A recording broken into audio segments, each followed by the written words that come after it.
Halo sobatku, selamat datang di channel Sobat Movie. Tempatnya review film paling asik dan menarik buat sobatku semua. Yang baru gabung, silahkan klik tombol subscribe ya dan nyalakan loncengnya, supaya kalian tidak ketinggalan film-film seru yang Mimin upload. Oke, gak usah berlama-lama lagi, langsung aja kita ke reviewnya. Gasken sob.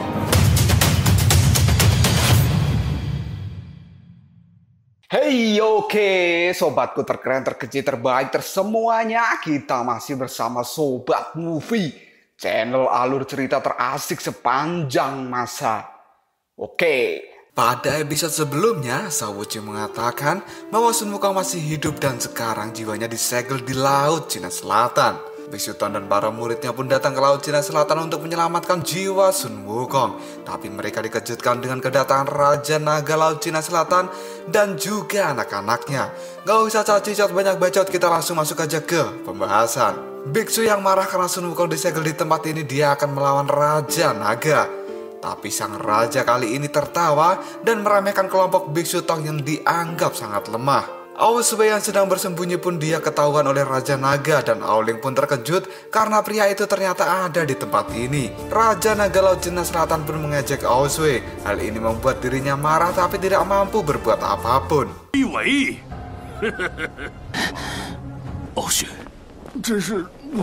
Ao Yilong pun juga ikut-ikutan mengejek Aosway dan menyebutnya aib untuk seluruh suku naga.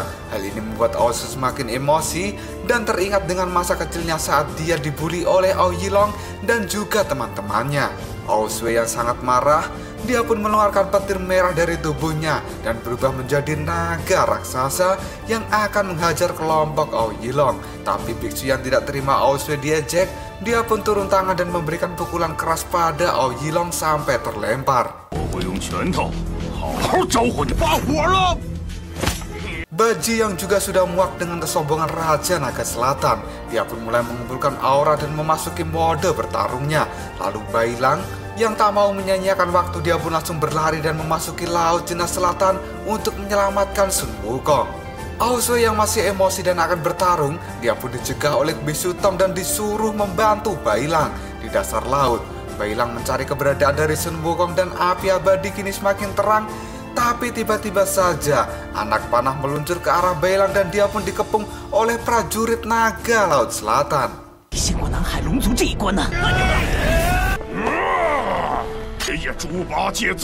Baji yang sudah marah, dia pun mengeluarkan serangan besar yang langsung mengenai Aoling. Kemudian Biksu berkata pada Subaji agar mereka mengulur waktu. Setelah itu, Biksu pun mulai bertarung melawan Ao Yilong. Serangan keras dari Biksu Tong pun membuat Ao Yilong terjatuh ke lautan. Dia pun menyuruh Aosway untuk segera bergegas membantu Bailang.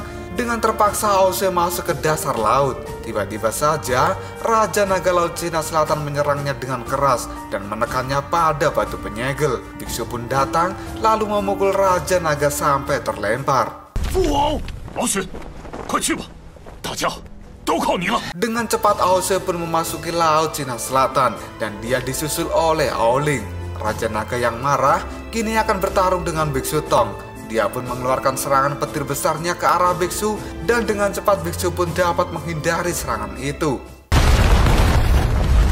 Biksu pun kini terkena pukulan dari Raja Naga Laut Cina Selatan yang membuatnya terjatuh ke lautan. Karena dia tidak bisa berenang, Biksu pun berteriak minta bantuan pada Sawuching. Dan dengan sigap, Wuching pun memotong pohon di sekitar tempat itu dan melemparkan batang pohon itu ke lautan dengan kesatria pasirnya agar Biksu dapat mengambang dengan batang pohon itu.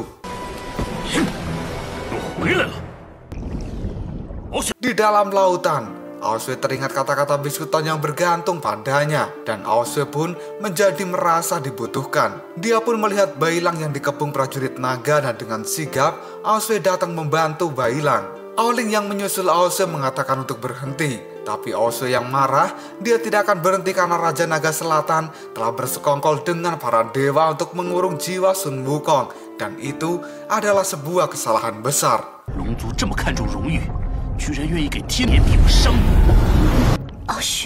Raja Naga Selatan pun mengeluarkan bola-bola petir untuk menyerang Biksu Tong, tapi sang biksu masih dapat menghindari bola petir itu. Hingga akhirnya Raja Naga pun melakukan pukulan keras pada Biksu Tong. Biksu yang tidak mau menyerah, Dia pun membalas serangan Raja Naga dan berhasil melakukan tinjuan paku itu. Dan pertarungan sengit antara mereka berdua kini terjadi.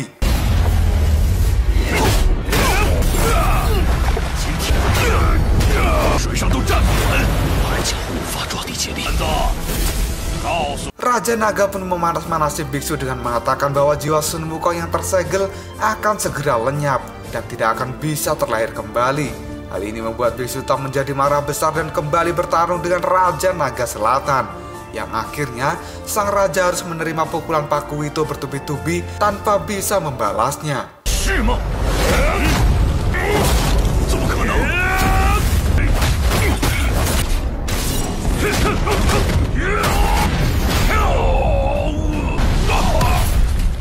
Sang raja yang marah, dia pun mengeluarkan tameng petir dan kembali menyerang Biksu Tong. Dan bentrokan besar pun kembali dilakukan dengan Biksu Tong yang masih tetap unggul dengan serangan dahsyatnya.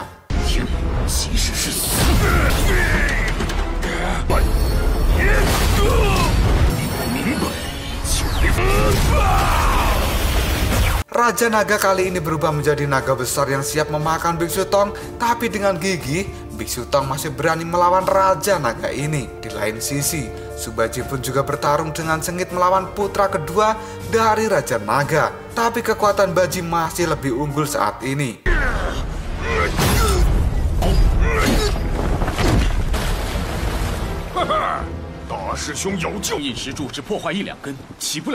Aosway dan Bailang pun menemukan keberadaan dari tempat jiwa Sun Wukong disegel. Dan pilar batu yang menyegel Sun Wukong kini ambruk satu persatu. Hal ini adalah karena usaha dari Aosway. Bailang yang merasa kesulitan mematahkan pilar batu, dia pun diberitahu oleh Aosway untuk menyatu dengan alam dan mengaktifkan jiwa naga miliknya. Bailang pun mulai teringat pelatihan dengan roh burung, tapi tetap belum bisa memahaminya. Aosway lalu menunjukkan kekuatan naganya dan dengan mudah menghancurkan pilar batu di depan Bailang. Hal ini membuat Bailang teringat dengan Yusou dan dia pun berkonsentrasi untuk mengeluarkan jiwa naga itu. Sosok Yusou pun muncul dan merangkul Bailang. Dan akhirnya Bailang pun berubah menjadi naga dan berhasil menghancurkan pilar batu dengan sangat cepat.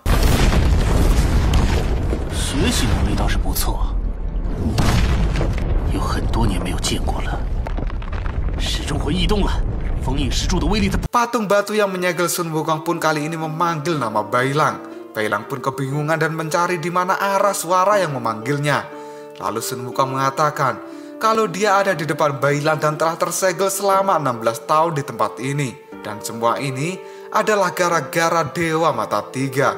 Wukong kali ini terkejut kenapa kitab api abadi ada pada Bailang. Bailang pun memperkenalkan diri sebagai penjaga baru dari api abadi dan akan membawanya kembali ke surga barat. Lalu Bailang berkata bahwa dia di sini adalah untuk menyelamatkan Sun Wukong. Selain itu, biksu dan yang lainnya juga datang di tempat ini. Wukong pun menyuruh Bailang untuk segera menghancurkan pilar batu lebih banyak.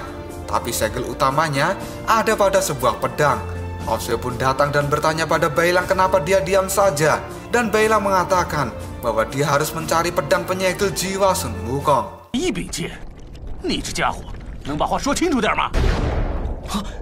Tiba-tiba saja Aoyilong kali ini melesat dan berhasil menusuk perut Aosway dengan pisau yang membuatnya terluka. Bailang datang untuk membantu Aosway, tapi dia pun diusir dan disuruh fokus saja dengan Sun Wukong. Dan Aosway akan menyelesaikan urusan pribadinya dengan Aoyilong. Aoyilong pun terus merendahkan Aosway dan mengatakan bahwa dia benar-benar sangat lemah. Aoling kemudian datang dan membela Aosway, tapi Aoyilong menyuruh Aoling untuk mengejar Bailang. Aoling dengan tegas mengatakan bahwa suku naga tidak seharusnya ikut campur dengan urusan para dewa, karena hal ini merendahkan martabat naga dan hanya dianggap budak para dewa. Aoyilong yang marah, dia pun menampar Aoling. Ternyata kerjasama ini dilakukan oleh Raja Naga Laut Cina Selatan untuk mendapatkan bantuan dari para dewa, agar dia bisa melancarkan rencana busuknya untuk menggulingkan kekuasaan Raja Naga Laut Cina Timur dan jadi penguasa dari 4 suku naga.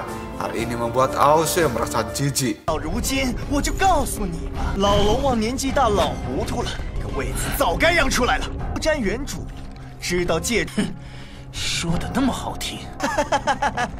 Aosway pun kembali memegangi perutnya yang terluka dan Aoyilong membuka rahasia bahwa sebenarnya mereka yang memberitahu pada para dewa tentang letak api abadi yang ada di tempat Raja Naga Tianyu. Bailang yang kembali berubah menjadi naga Yuzhou. Dia pun menghancurkan pilar batu lebih banyak dan merasa tenaganya terkuras dengan jiwa naga itu. Tapi Sun Wukong berkata bahwa kinerja Bailang sudah cukup bagus. Sun Wukong lalu menyuruh Bailang untuk masuk ke dalam patung kera karena dia merasa masalah besar akan segera datang. 的家伙要来了，是谁啊？ 别多问了。 哦， 三藏不得不承认， Di atas lautan, Biksu Tang masih berhadapan dengan Raja Naga Laut Cina Selatan.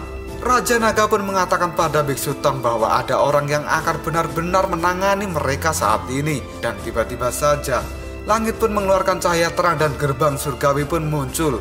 Ternyata yang datang adalah Jenderal Mata Tiga yang langsung mengatakan bahwa dia diutus untuk menangkap Biksu Tang. Lalu apakah yang akan terjadi selanjutnya? Apakah Biksu Tang dan yang lainnya berhasil lolos dari Jenderal Mata Tiga?